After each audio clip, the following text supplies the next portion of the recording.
Coombs. She is the Senior Vice President for Piper Sandler. And we also have with us today Mr. Bill Davis. He's the Managing Director over there at Piper Sandler. These are the folks that are going to be helping us out with our bond refundings. Well, many thanks. I appreciate you coming. Erica, Yes. I will turn it over to you. We have a microphone on that end. Great. So that way we can all hear you.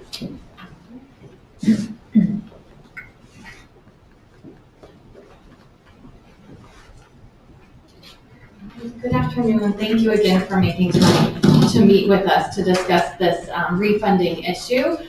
So my name's Erica Coombs. I'm with Piper Sandler. I've been in this business since 2005. I know Phil's been in this business Since the 80s. since the 80s. So we mainly work with school districts and issuers in Arizona, throughout Arizona. And so it's our pleasure to be here this afternoon. So we had prepared some information in regards to the refunding. And so we'll just start going through that. And should I be moving the slides or? We'll do it here. Okay, great. So we'll just go to page 3. So, the district does have bond issues outstanding, and so those show up on the secondary property tax rate. So there's the primary and the secondary, and the bonds and the overrides are part of the secondary. The last election was in 2010, and that was for 16 million. So the district's still paying off those bonds. And looking at a bond issue, you could think of it similar to a mortgage. So in a mortgage, you most of the time have a monthly principal and interest payment that you make. With a bond issue, you've got 2, one in January and then one in July. So in this bond promise, you're repaying the investor over a specific period of time. And for school districts, it's 20 years or shorter. And that's by statute. We're still on page 3. So looking at, there's a specific date that you make those payments, and that's July 1st. That's the first day of your fiscal year. And there's a specific rate, just like your mortgage has a rate, so does each year of the bond issue has a specific rate. And those are paid by specific revenues, and that's property taxes. Property taxes for anyone that's within the district's boundaries. Mentioned the last time the districts went out for new money bond issue was in 2010, and those bonds were last issued in 2013. And so one of the things that you can do with a bond, just like a lot of people have refinanced their mortgage because rates have been lower, that's why we're here today. And so there are 2 bond issues that have savings, and so we're going to discuss those with you today. So now we'll go back to page 4. And any time that you've got questions, please feel free to stop me. We can go back and forth within the presentation. But yeah, we'll just go through those. So now we're on page 4. And that's just looking at selecting a financing team. So obviously you want to work with representatives that have the same interests as the district.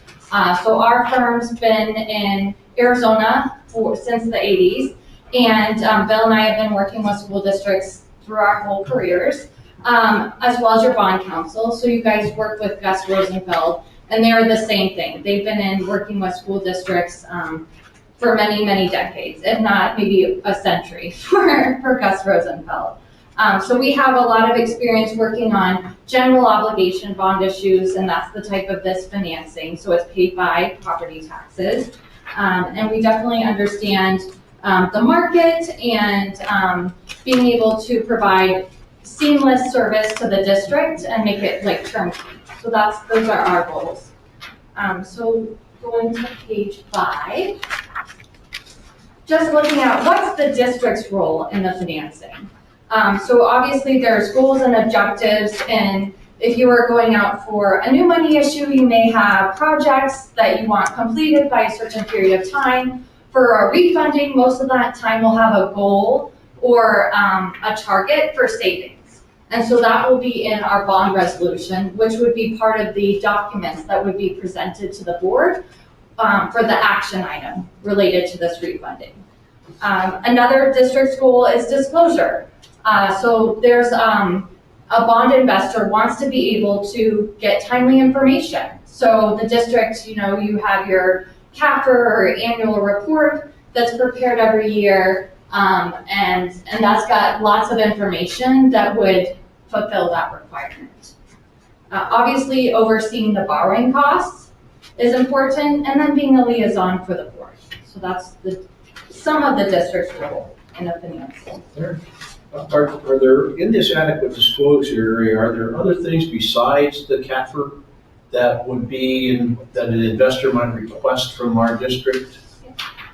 So in your 3 prior bond issues, you have a continuing disclosure agreement, and that's what you're promising to the investor every year. And most of the time, that information will be in your annual report or CAFR, and a lot of times it's related to the district assessed value. And so that's determined by the county assessor. That, when you get your property tax bill, you don't get to say how much it goes up or down as much as you want to. And that's for every property within the district. And so that's the assessed value is an important, the major taxpayers. So they want to see, have those changed? They may look at that from now or in the past. And then tax collections. So a lot of times you'll include the percentages of, is there any default? And a lot of times for school districts, that number is probably 95, and then every year it gets larger. So after a year or two, it's like 98%. So they want to look at the delinquency. So those would be some of the main ones. Yeah, there's, as Erica mentioned, most of the information, can be found in your CAFR, but the issues that Erica mentioned, sometimes overlapping debt is another disclosure requirement, and your CAFR might not have that, so that's county or any municipalities that are within the district boundaries, their debt. Just those types of things would also be included in that disclosure, all of which can be found in this offering document. It gets prepared, was prepared for your new money transactions. Potentially, if these refunding bonds are sold in the capital markets, another offering document would be prepared and include all of that information. And we help clients all the time. So if for some reason the audit doesn't include that information, we know where all the source data is. So that's something that we sometimes will help clients with. And so, yes, so now we will go to slide 6. So for any financing, whether it's a voter-approved new money bond issue or refinancing, these bond issues come up to the board. And so the bond resolution is one of the big documents that's part of that packet, that would be part of the board meeting packet. And that is giving authorization to move forward. And so for refunding, some of the provisions in that are a not to exceed dollar amount for the bonds to be issued. And that would be in a new money bond issue as well. As I suggested before, there's a minimum savings threshold. So the General Government Finance Officers Association recommends 3%. We've included 6% in the draft resolution, but based on current market rates, we are double that. So it's a lot larger, but normally you would see at least 3%. Sometimes you would see 5%. In this case, we just adjusted 6% for that resolution. And then it has terms of the bonds. So in a refunding, most of the time you would want the structure to be the same. So the last issue of the refunding bond issue, in this case, it's 2031. We're not trying to extend those bonds out to 2040. So that's one of the parameters.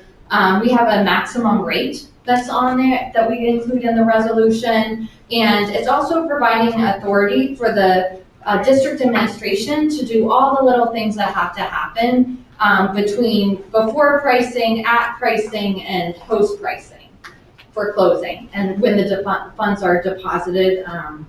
So that would be the main.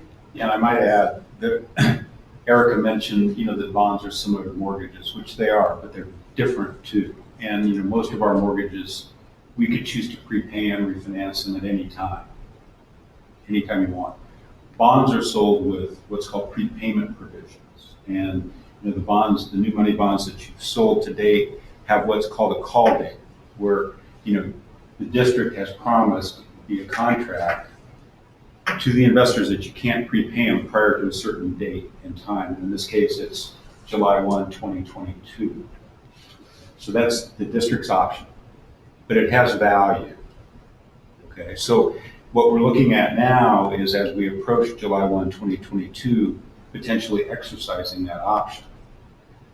And the reason that we have these minimum savings thresholds is to make sure that the district is getting the most bang for the buck for that option. So, you haven't had the ability to do it previously. Now we're coming up to that date, and then anytime after this date, those same bonds are callable.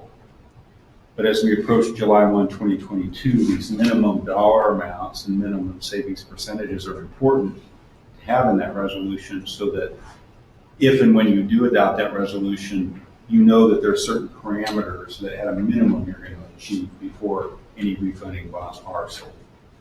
So that kind of protects you as a board, and it also ensures that the district's going to get sufficient value for exercising this option and trying to achieve those interest cost savings. Yeah, just a question on that. And we kind of addressed this when we got together a few weeks ago. When you say that the recommendation is about a 3% savings. That would just be a minimum, so that's a best practice, I would say. Right, and I'm assuming that's in excess of the cost of refunding. Yes. That's correct. Yes. Why, as a district, would we not want to do 2% if it's a ultimate savings to the taxpayer? No, that's a really good question. I mean, I think, and maybe there could very well be circumstances where you'd want to do that. And we've clearly worked with issuers that have done that. There's a couple levels. I think, to sell bonds, whether it's new money bonds or refunding bonds, you have to hire professionals. And you're going to pay fees to bring those professionals in to work for you. So we're going to make money. And sometimes at 2%, maybe we make more money than the district saves. Why do we want to do that?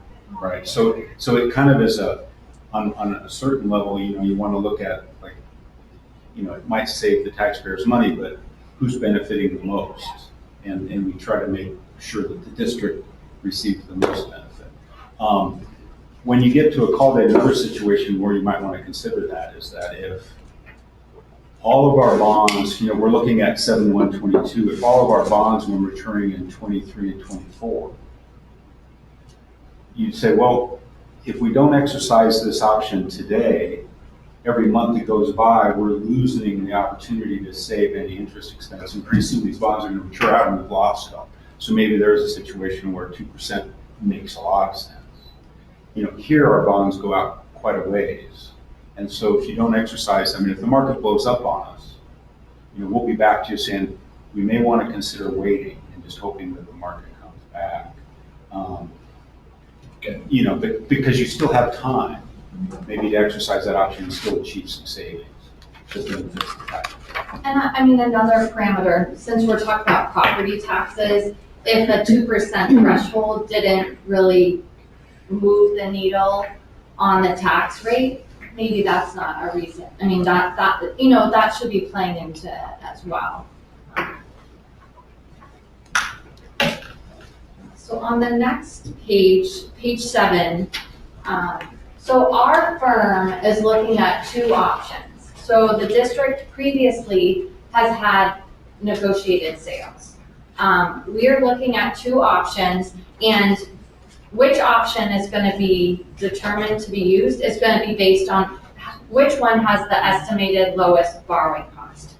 And so that the markets move. So your stock rate, your portfolios, they're every day are changing. So we're in those same markets with bond issues, and in the private placement, it's working with one buyer. And most of the time that's a bank, or if it's a shorter deal, if it's 5 years or less, it might be a county treasurer. So those would be the two options that we've seen before. Looking at rates, I mean, it's pretty close between a negotiated sale and a private placement. And so we're gonna continue to monitor that between now and looking into the new year. We do have someone that works specifically on private placements. And so we had conversations with them after we had met with the district initially. And he had given me some ranges, and we talked to a few more banks. Originally, I'd reached out to one specific bank in Arizona. And so the indication is that the private placement, there's a slight advantage on the borrowing rate right now. So, but we are going to continue to monitor that. We're going to be able to maneuver and shift to whichever type of sale that is best for the district. Some of the advantage of just working with one investor is right now the district's submitting information on a portal. It's called Emma, and that has to be shared by February 1st every year. When you're working with one specific buyer or investor or purchaser, they probably just, their requirements are, I would say, are condensed, because instead of having thousands of investors to appease with information, it's one. And most of the time it's they want the tax rate, the AV, the delinquency rate, and then the CAFR, the audit, or however the issuer issues. There also are less requirements for it. So normally with a negotiated sale, the district worked on like a 150 plus page offering document. And that was giving the investor information to make a decision. Do you want to buy these bonds? Do you not want to buy these bonds? This is your source document to make that decision. For the banks, it might be a small package of just because they're a little more sophisticated. We're not looking out to every single person that maybe has a Charles Schwab account who may want to have these bonds in their portfolio. So there's no offering document provided, and there's also no rating. So most of the time in a negotiated sale, you would go to one of the 3 major rating agencies, and that's an additional expense. And they would rate the bonds. And so that would be included in the offering document. So that adds a little bit more time. In this case, we can't close this bond issue before April 1st, because we have a 90-day window from that July 1st payment. But those are there's, I would say, less requirements and maybe less time invested on the district administration using a private placement versus a negotiated sale. Like our firm, what we're gonna make doesn't change. So I mean, we're gonna provide the information and the data, and it's gonna be based on having the lowest borrowing costs. Like that's our goal.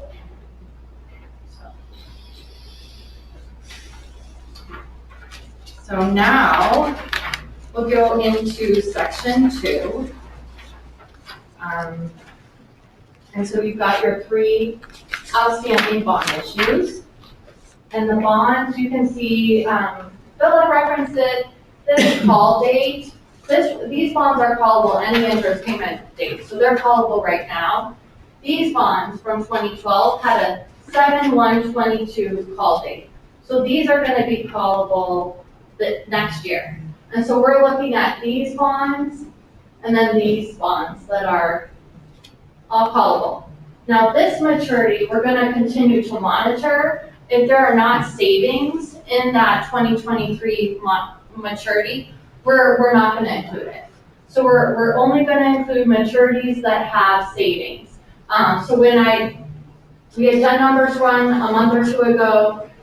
This one, it was just slightly negative in the savings, so we didn't include that. But right now, we're seeing savings, so we're including it. And then these last bonds that were issued in January 2013, you can see they have this 2023 call date.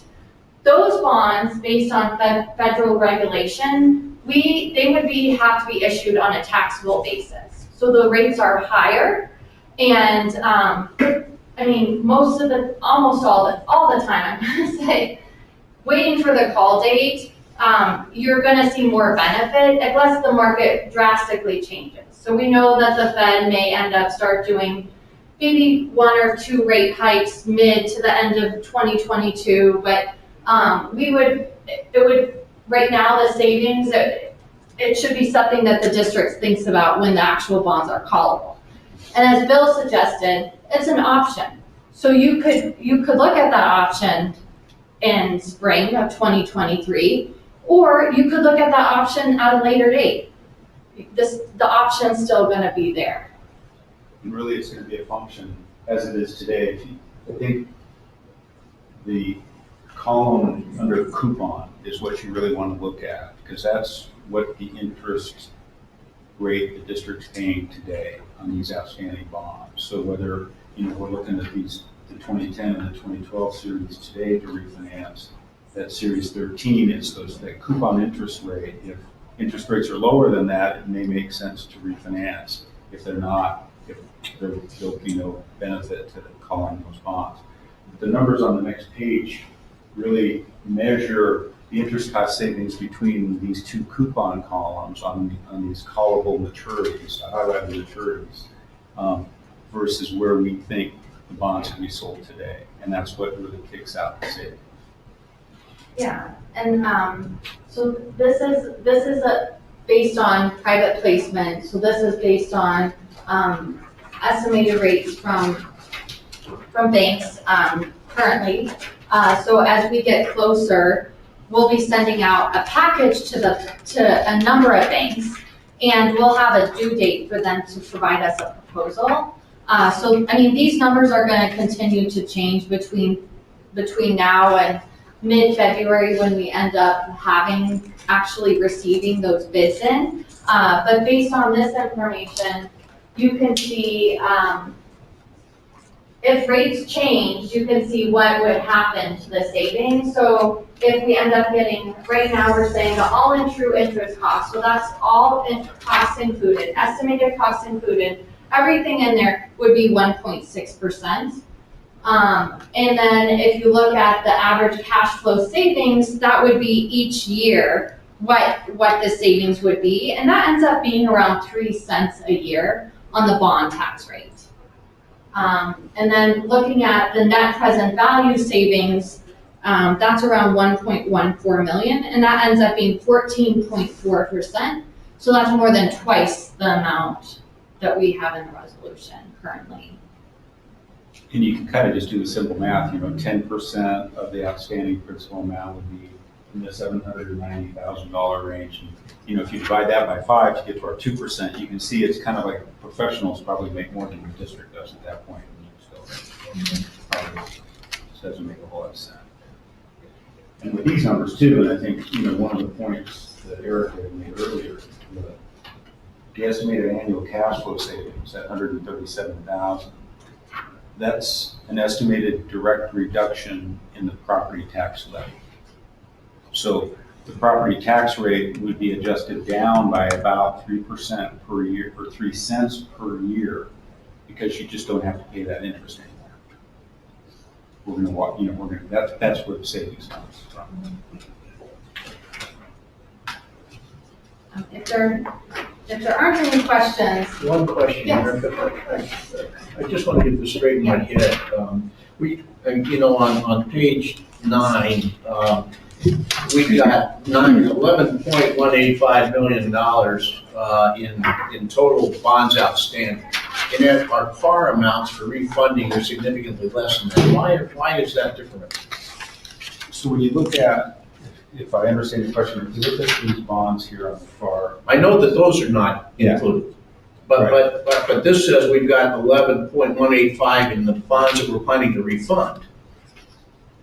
We're refunding 7.92 million. Right. Unless I'm not reading this right, I'm seeing 2 million on these bonds I'm and sorry. 9.185 here. Are those the original amounts? Those are the original par amounts. I got you. Thank you. Sorry. Okay. So some of those bonds have matured away. Gotcha. Thank you. This is what's outstanding, yeah. Yes. And so if you add up the two, if you add up the numbers at the bottom there, you can see what's outstanding, not all of which, there's a 520 that's non-callable, and then this 2023 maturity, they may not include because there's no savings. Got it. That's a good question. So what we presented on the next two pages, on 11 and 12, are two scenarios. The first one, this one you can see, we're taking the savings close to equal every year. So you can see this is the district's current outstanding debt service. You can see it's increasing a little bit. So next year will be 1.184 million or 85 million. And then, but in 2032, by the last year, it's closer to 1.7. So that's the current structure of the district's debt. And I know that you all probably have a minute to take a look at this, but there's a lot of numbers on this page. And so I might just take a second to kind of summarize what we're trying to show here. It's what we typically call a tax rate analysis page. It's where we're going to look at a district's outstanding debt and then try to determine the impact that that has on your property tax rate, how affordable it is. So what we do here under column 2 is, we look at the historical assessed values, because again, that's the base from which your property tax rate is set. And then we make some projections on down, and you can see here, we made 2.4%, a 2.4% growth assumption. So all of these numbers down here are preliminary, but we think it's fairly reasonable. And again, as the math works out over here to the tax rate, these numbers are important. If they go up faster, the tax rate's going to come down more. If they don't go up as fast, the tax rate's going to be higher. We look at your current outstanding debt. Then, the impact that the refunding has, vis-a-vis what Erica was just saying, that, basically it's simple math. You take out the old bonds, plug in the new bonds, and this is the differential. And the point that Eric is making too is that when you look at your current debt, it's been at just over $1 million the last several years. It's growing up to be north of 1.1, and if nothing changes, by 2032 it'll be just under 1.7 million. So kind of just file that away, because when Erica gets to the next page, she'll show you another option. But to keep that same pattern again, just to reiterate what Erica said, we can generate, this refunding gives you the opportunity to restructure, if you will. And you can keep the same kind of growing annual debt service and get this level annual savings or. Yeah, so this is and then most of the time, I would say a majority of the issuers end up looking at annual savings. But in this case, knowing that the district, it's been over a decade since the district's looking for a bond election, and there may be capital needs in the future. And so any new debt that you have would be layered into this.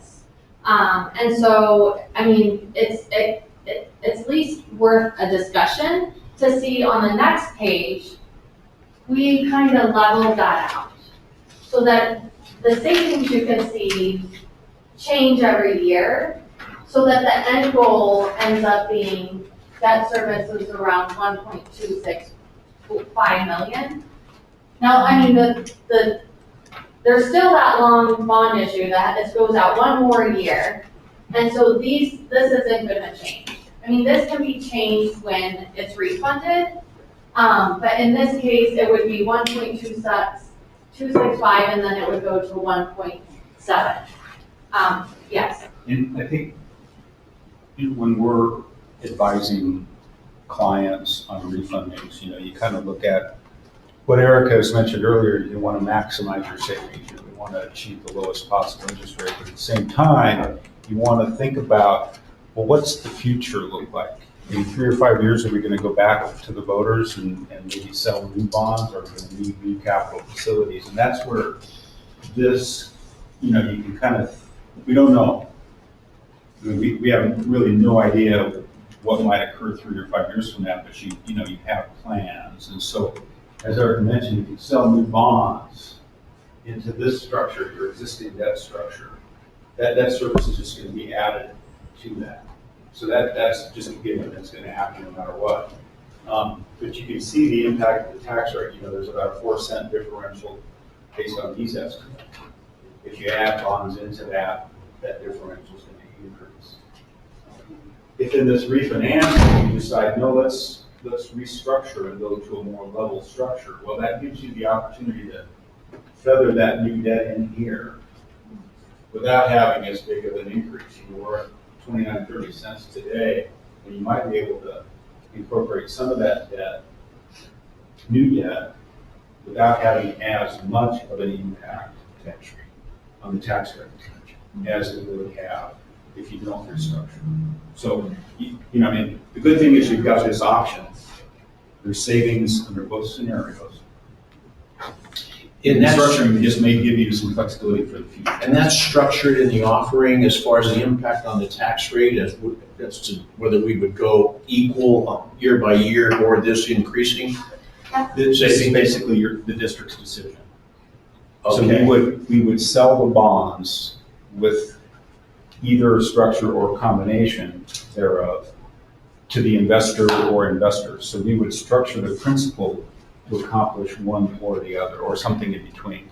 And I mean, we should have the next year's assessed value by the time we're actually putting the package in front of banks. And so we will have we'll be able, instead of adjusting 2.4, whatever it ends up being or is expected to be, we can adjust that number. So between now and I would say for the first week or two of February, we would just need to fine tune what the end product is preferred. Am I reading this right, that 2032, you'll see a quite substantial jump, a 1-year jump, in order to accomplish that quote-unquote leveling out, or Yes. is that And right? That's correct. And if you go back in section 2, the first page 9, if you see on page 9 in the far right-hand column, under that series 2013, you see that final maturity of 2032. Gotcha. That's what's causing that. Now, as Eric mentioned, when we get into the spring of 2023, you might have the ability to refinance that. Or, let's just say 3 years from now, you go back to the voters and you're going to be selling some new money bonds, and you want to restructure that single maturity. You haven't refinanced it yet because rates are high, but at that point in time, then you want to restructure it so that you can layer those new bonds in. You'll have the ability To avoid that big 1-year jump. Correct. Yeah, and I'll just share,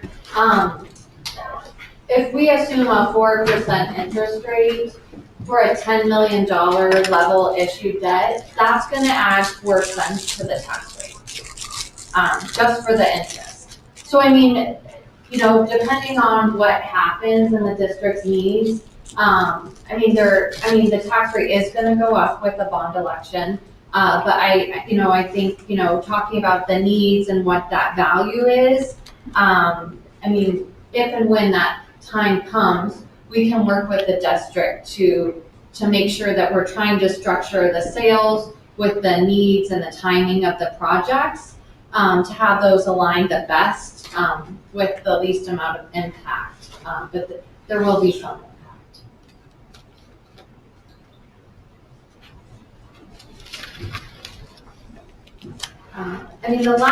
The last section is just, we've got a draft calendar together. So we've got the board study session today. If the district wants to move forward, we would be back here, or I would be back here next Tuesday for the board meeting with the resolution and the other documents. And then you can see on this timetable that around the second week of February is when we would receive the responses back from the bank, and then we would send those term sheets out at the end of third week of January. So that would really, third week of January. I mean, we can do some tweaking, once the bank's chosen, if we need to. We have that ability. But in an ideal world, we would be comfortable with the structure, by that time, third week in January. Just a couple points. I think with regards to the timing, federal law basically, as Eric has mentioned, does not allow us to refinance these bonds. Federal tax law does not allow us to refinance these bonds until 90-day window prior to that July 1, 2022 call date. So we're looking at April 5th or April 6th. And so that's what this kind of schedule is designed to get to and try to lock that rate as early as we can. Have a closing in early April and then call the bonds on a tax exempt basis. So correct me if I'm wrong though. We can refinance it earlier, but we lose our tax exempt status on the bonds. That's correct. And to do it earlier, so you'd have to sell them taxable, which means the interest rate's higher, which means your savings goes way down. Which is really why we weren't here 6 months ago or 12 months ago, because it just didn't make sense. Or as much sense, you know, and you kind of have to look at the market too. One last real quick point and we can address your question. I just wanted to point out that the savings that you're seeing, the estimated savings, they're estimated, number one, based on current interest rates, but they're net of all fees. So what you're seeing incorporates our fees, bond counsel fees, all of the costs of issuing bonds have been incorporated in there, and that's net savings to the district. Just going back to the proposed refunding exhibits, Erica, both of the ones presented here are based on private placement. And some previous ones you had negotiated sale. Is that because you believe that the private placement right now is the most advantageous? Yes. Okay. I mean, whatever structure we come up with, like what you're seeing in columns 9 and 11 aren't gonna change. I mean, the principal structure may change a little bit depending on the couponing. Yeah.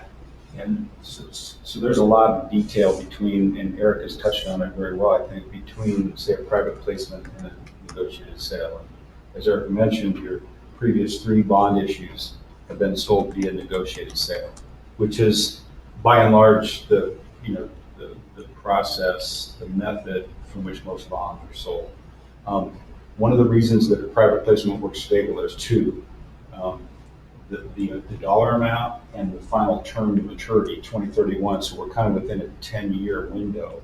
Makes sense to commercial banks who happen, which is number 2, to kind of be in the market for high-quality tax-exempt paper. But most banks aren't willing to buy beyond 7 or 10 years. So that's kind of why it makes sense today, whereas, if you're selling new money bonds with a 20-year maturity, we'd be talking negotiated sale the whole way. So on a different topic, I want to make sure I have this right in my head. As long as our assessed valuation goes up higher than the 2.4% that you're projecting, my savings also increase with that. Or am I wrong in that? The assessed value is directly tied to the tax rate, but doesn't really impact the savings. It impacts the savings on my taxpayers, but It not impacts the savings on your dollars tax that rate. I'm saving. Exactly. Okay. Exactly. So we've assumed basically this 2.4%, which is about your 5-year average.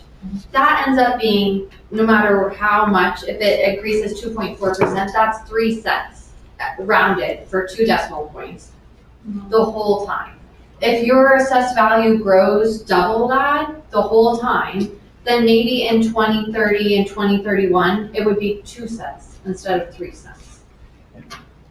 The assessed value sometimes can be cumbersome or hard to understand too. It's like, so there's really 2 parts of that assessed value growth. One is property appreciation. And so, there's no development, there's no new houses or no new commercial development, but the assessed value goes up. It means that everybody's property or most everybody's property just increased in value, right? Now, maybe my property value went up, but if everybody's did on the same kind of percentage, my tax bill would be exactly the same. Because again, our target is that debt service levy, right? I mean, you've got the county, you've got cities, you've got special districts, you've got M&O, you've got secondary tax rate and all that stuff. But if there's no growth, our tax bill doesn't change because the levy in theory is the same. The other piece of it though is growth. And that basically just adds additional pieces to the pie. And so if the growth outpaces appreciation, if the levy doesn't change, our collective tax bills might go down just because you've got other people stepping in with new property that are taking a slice of that pie to pay that same levy. Does that make sense? I'm just thinking, so 5-6 years down the road, when we do go out for bond, what does that look like for our taxpayers? Well, so there's, and again, if we go back to that page, one of those property tax rate analysis pages, we can make some assumptions and try to get pretty close to what that number is going to look like. But the way we do it is we try to assume reasonable assessed value assumptions here. So that's really, Yeah, I mean, that's what the statute limits. Right. So they want to look at your 10-year average. So, I mean, that's the maximum you can project. right, and that's what the voter, Yes. for the voter. But that assessed value, think about it, that's kind of the foundation for the math that we're about to talk about. Okay, so it's really kind of a function of what happens here. And then ultimately this annual debt service is the other piece of that equation. And so if you add in, say, as Erica's example, we assume 4% on 10 million. Interest alone is $40,000 a year, right? And that's approximately 3 or 4 cents Yeah, 3 or 4 cents. based on some of these earlier assessed values. Now, if that assessed value grows, it's going to be less in terms of tax rate impact. Right? It's still going to be that 40,000 that's still part of the levy, but it has, if you have a bigger base, a bigger foundation, so to speak, then it's not 4 cents, it's 3.5 or 3. So that's kind of how the math works. So, if you think about 2010, this board, the district board, went to the voters said yes. And they granted the authorization. And then it was really over the course of 3 years, right, that the board made decisions to sell bonds. And so in theory, that same thing could happen. If you have an election in 24, maybe the bonds are sold over a 2 or 3 or 4 year period. You have up to 10 years to sell a voter authorization.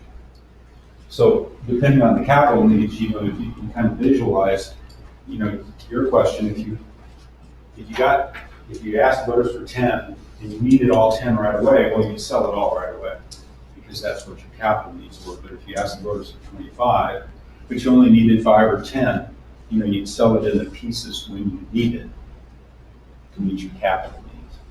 Yeah, I think one of the concerns we've all had, at least in part, is that we've had tremendous growth recently. And who knows whether that'll continue? I'm sure it will. At what rate? Who knows? But we just don't want to get into a situation where what we do today potentially affects our ability to grow in the future. And it looks like it will be fine, but that's certainly something, at least when I walk in here, I just want to make sure that we're not shooting ourselves in the foot, so to speak. Because if we have to, it's fairly realistic that in the next 6 to 10 years, we would have to do something. Right. And it may be substantial, so. I mean, you can see your debt in the next basically decade is going to be paid off. Right. So, I mean, depending on, where you want the tax rate to end up being or the maximum debt service that you're targeting. But I mean, there's a lot of flexibility. And I mean, most of the time in a voter information pamphlet, it's drafted so that you have that flexibility because the authorization is good for a decade.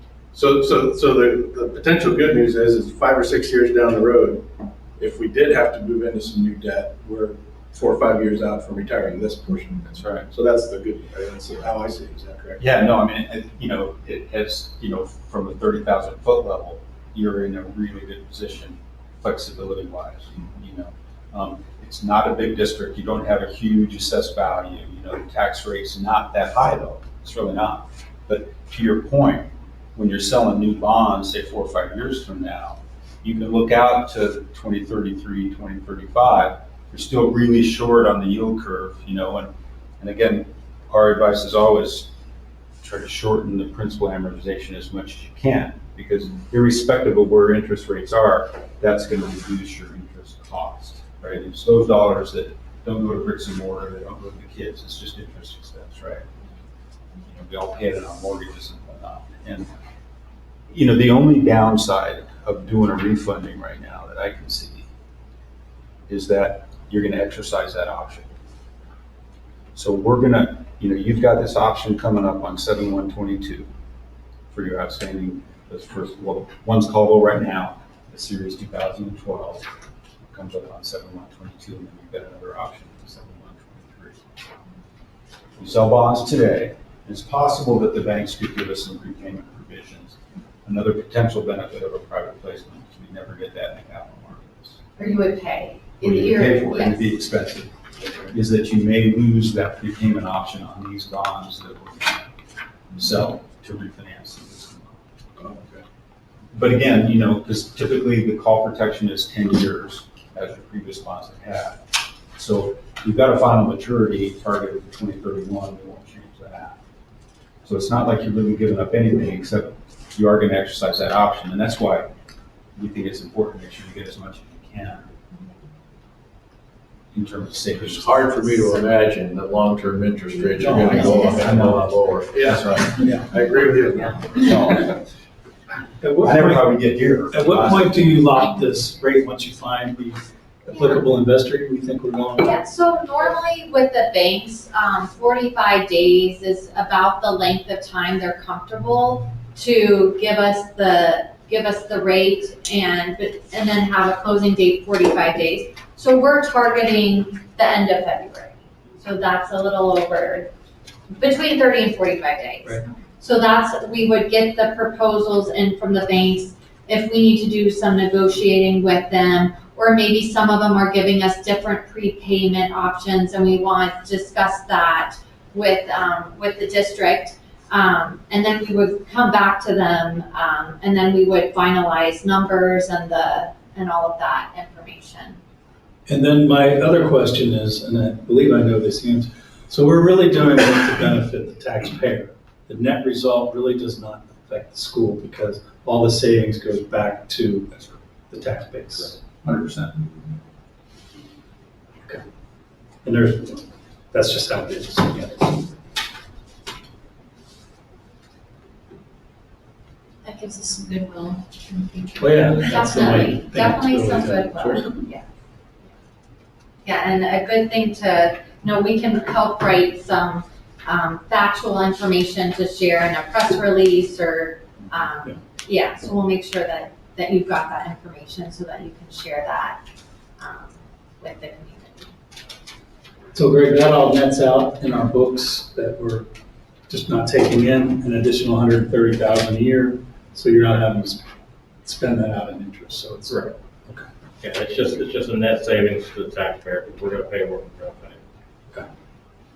We don't want teachers to think we have an extra $137,000. Let's just hope. Is that an option? That's what I was hoping. That's a new one. Just thought I'd go on the fringe. But even though there's no direct benefit to the district with this, I mean, we also have to think about override. I mean, if we go out 6, 7 years on an override, the fact that we have saved the taxpayer here will make selling the override a heck of a lot easier, even if we're not talking bonds. Because by then we've saved them 600,000. Yeah. Sure.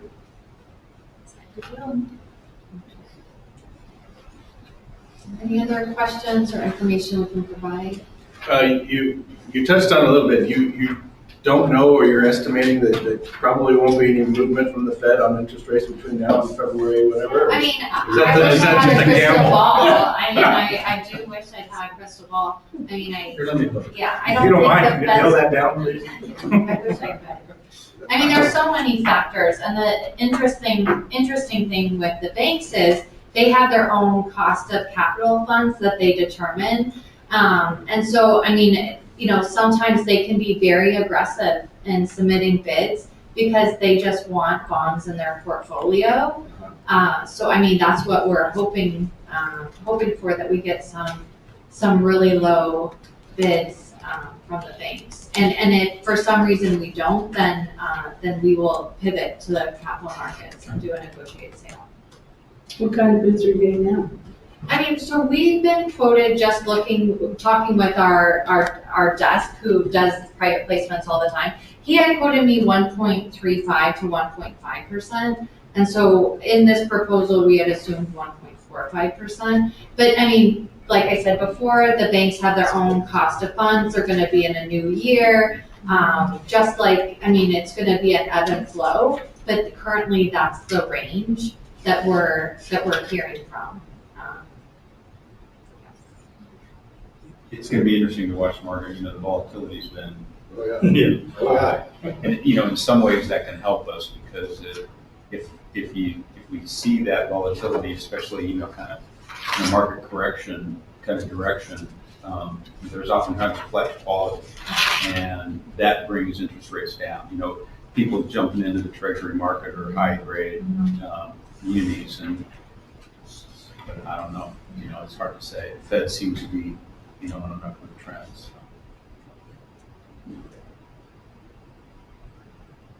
I'll just say keep your fingers crossed. Yes, fingers crossed. Well, when you have inflation doing what it's doing, it's hard to, I know. Yeah, that's the magic you word. can't hold your breath for too long. Perhaps. Well, the good news is we're only like 2 months. You know, That's right. Well, yeah, true. you know, it's not. Yep. Good point. We So definitely. on this timetable, based on what you have put here, you'll submit a bond resolution and supporting documents to us in 2 days. Yes, and we've been working on the Okay. draft. But those will, what, include your recommendation on minimum savings? and- Yes, so as suggested before, we have in there right now 6% or 550,000. So that's what's in the draft right now. And that can be changed up until when we're in the board meeting on Tuesday, if there's a preference to make it different. But that's what we've just suggested. So the resolution is what we call kind of a parameters resolution. And it's gonna describe, as Erica just mentioned, you know, the minimum savings in terms of both the percentage of par and minimum savings in dollars. You know, we've talked, like today, we're at something close to 14%, right? And we're suggesting, and again, it's just for draft purposes, of putting a floor of 6% or like 550,000, which is about half of what we're seeing right now. But it's up to you all. I mean, I think the danger of going like, well, let's just say 10% and 750,000 or something, the danger is if the market moves away, before we can execute, we've got to come back to the board and ask for a change in that parameter. If, you know, if instead of 10%, we're at 9%. You see that? So we try to set those parameters. We're going to go out there and try to nail this 14%, you know, and try to achieve the most savings we can. We can also set it up and say, look, if we keep the 14% or the 6% and the 550,000, but if we get close to that, we, you know, come back and have a conversation too. You know, so. And we did receive the resolution today, and it is 37 pages of invigorating reading. Yeah. Real patient. I guess maybe I'm looking at this thing too simplistically.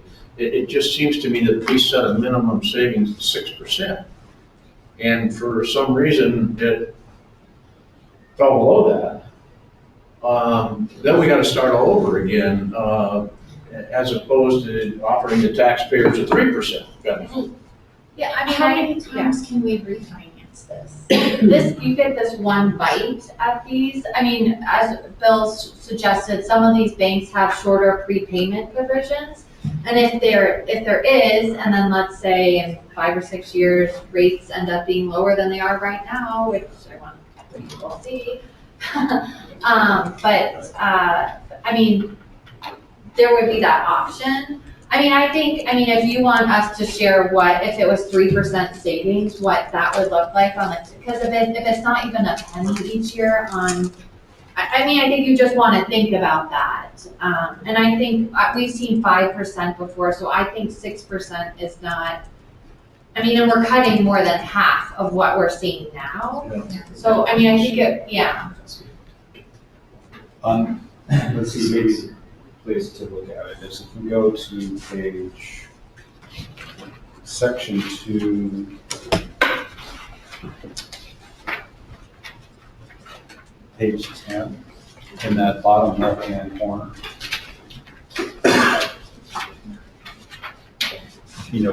This is kind of what we call a sensitivity analysis, where we just say that what happens if rates go up or what happens if rates go down. And you can see that, we lose, what is that, $100,000 for every 20 basis points, which is, 0.2 or 20% of 1%, right? So, theoretically, if I'm doing my math right, you multiply that times 5, and, we lose 1%, we lose $500,000. And I think there'd have to be a lot of volatility between now and February, March for that to happen. Well, market volatility can drive down bond rates. Yeah, no, it's right. It's possible, but if we lose $500,000 from today's estimates, we're going to be in that, 5 or 6% range. So I don't know, maybe we want to go down to 5% or something like that. And that gives us a little bit of flexibility. But the other thing that we would probably want to do is have a conversation. Is the market's volatile, and we could have some explosion between now and mid-February or late March. But sometimes the market calms down then too. So even though we want to try to get this accomplished by early April, there's nothing that says we can't do this in June. If we have some big market event, so we just say let's just pull back and let's wait.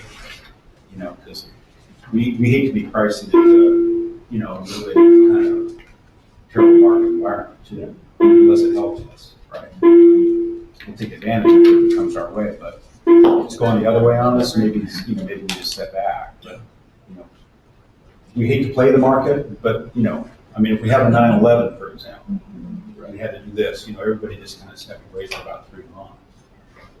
So that you just never know.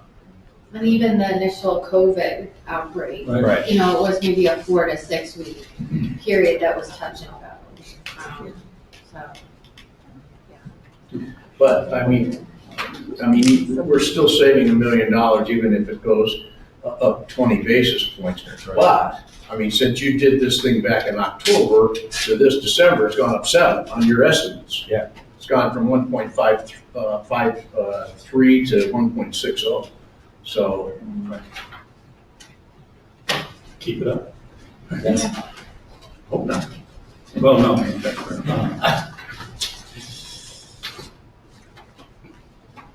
We'll continue to monitor and keep the district informed on what we're seeing.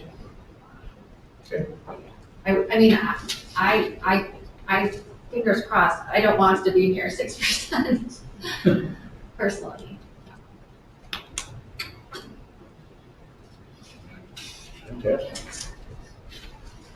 Well, I think it was a great presentation. You managed to keep my attention for an hour straight, so that was an accomplishment alone. Well, we're grateful to be here in front of you, and this is where we get our excitement every day is working on this stuff. So yes. So you're giving me a Christmas present. Well, thank you very much. I'm learning something as we go. And are there any further questions or? Okay. I have one question. Yep, go ahead. It hasn't been brought up or touched on, but I think I already know the answer. We're not refinancing any of the Series C bonds, which have a call date of 23. Correct. Are we better off waiting another year and refinancing the whole kit and caboodle, or We have should to we wait look at another year. refinancing just those in the upcoming year? No, I mean, that's a good question. By not doing anything now, you have a lot of interest rate risk on the table, on your side of the table. Because if interest rates go up over the course of the next year, the savings are going to go down. And because you've got the option on, these 2010 bonds are callable right now. And so every month that goes by, you're losing potential to save on interest costs.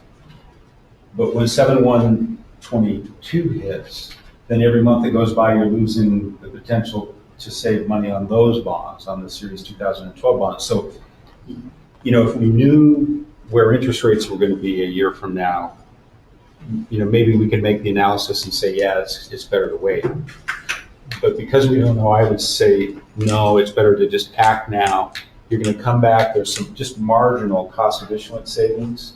So let's just say that we're here a year from now talking about refinancing the 2013 bonds. There's some marginal cost of issuance savings, but the interest rate risk is much greater, in my opinion. The potential for losing, savings is much greater than that cost of issuance benefit. It's a great question, though. Yeah, I mean, is that, Yeah, I would agree. I would agree with that. And that 2013 bond issue would probably be in the same situation where, it might even lend itself more to be a private placement because there'll be around 3.5 million outstanding. And depending on the districts, what they're we can look at structuring and then, but I think as we suggested before, not having an official statement, not having a rating, there's less issuance expenses. And we could easily do what we're doing now, monitoring which market makes sense, but knowing that bond issue is, half the size of the current one. The other thing to kind of keep an eye on too is that if you look at that coupon column for the 2013 bonds, you can see that those, coupon interest rates are much lower. The last, 5 maturities have that 3% coupon. So, even with our all-in TIC estimate of 1.6%, that differential, which is where we get our savings, right, is much smaller. Even, to 4% or, 3.5%. So the potential to generate a whole lot of savings a year from now on that Series 2013 is smaller just because those coupon interest rates are low, which you should be, pleased about, right? Because it's not costing a whole lot of interest today. Sure. Okay, thank you very much, folks. Thank Appreciate it. you. Well, I will see you next Tuesday. Is it a week from Tuesday? No, next week. Next Tuesday. The 14th. I've got another school board meeting, otherwise I'd come down there. But thank you. Thank you. Thank you very much. Thank you. Okay, with that, I will entertain a motion to adjourn. So moved.